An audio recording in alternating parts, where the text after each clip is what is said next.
Lilipat na nga kami ng hotel na ito sa Panglao, Bohol at heto nga at nag-alsabalutan na kami. Pero bago nga yan, naligo muna kami dito sa dagat. Bale heto nga at nasa Alona Beach kami at yung pinagstayhan namin na hotel ay halos tapat lamang. Ayan, at kung makikita nyo sa video, yung puti na hotel na yan ay dyan kami nagstay. Sa totoo lang, itong Panglao, Bohol mga mare ay karamihan talaga ibang nationality, lalo na ang mga Koreano. Kaya pag nagpunta kayo dito, i-expect nyo na para kayong nasa Korea. At since lilipat nga kami ng hotel dahil dalawang hotel ang binook ko, heto nag-check out na kami ng alas 12 ng tanghali at naghanap muna ng makakainan. Yung mga senior nga nakasama namin naghahanap na ng sabaw at gulay, kaya heto nakita namin yung Jose Panglao na restaurant, kaya dito kami kumain at sobrang solid dito mga mare dahil napakasarap. Pagdating naman namin sa bagong hotel na pag-i-stayhan namin, heto at may nakakilala sa atin, kaya shoutout po sa inyo, maraming salamat. Bali dito sa bagong hotel na pag-i-stayhan namin, dito yan sa Amphitrite Hotel sa Panglao lang din, malapit sa airport. Yung binook ko nga pala dito ay villa na may 2 bedroom. Heto nga yung isang bedroom at dito nga kami mag-i-stay ni Daddy Ton at ni Pio. Malawak nga dito mga mare at mayroon pang sariling jacuzzi. Malawak nga dito at sa kabilang room naman ay may 2 bed at dito nga ang 2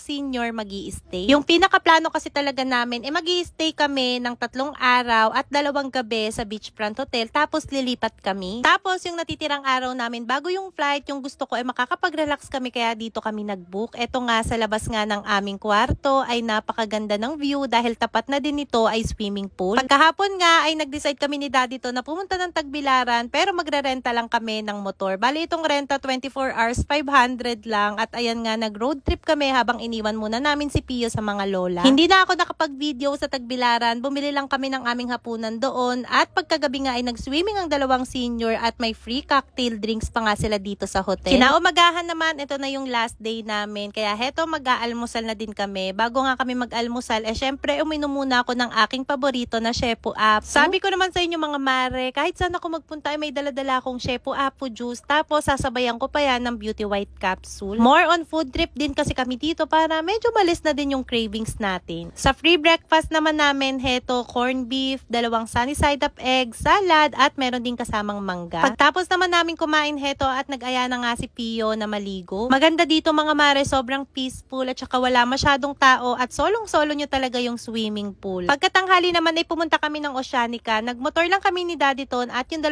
senior at si Pio ay nag-tricycle na lamang. Hetong Oceanica nga pala isa sa pinakamagandang beach resort dito na ang dating pangalan niya ay South Palms. Dito naman pwede kang mag-day tour or pwede kang mag-dine. So free na yon kung gagamit ka ng pool nila or beach. Kahit hindi ka mag-book ng hotel ay pwedeng-pwede. Medyo may kamahalan lang yung a la carte nila pero masarap naman. Tapos meron din silang buffet dito. Pagkahapon naman nag-check out na kami at heto, nagpahatid na din kami kay Kuya Ricky dito sa airport dahil flight namin ay gabi. Sobrang light lang naman ng aming tour sa Bohol. Hindi na namin hinabaan dahil wala naman din masyadong pupuntahan doon. Pero maganda sa Bohol, makakapag-beach ka tapos makakapag-tour ka din. O diba bongga? O siya, yun lang muna for today's video. Bye!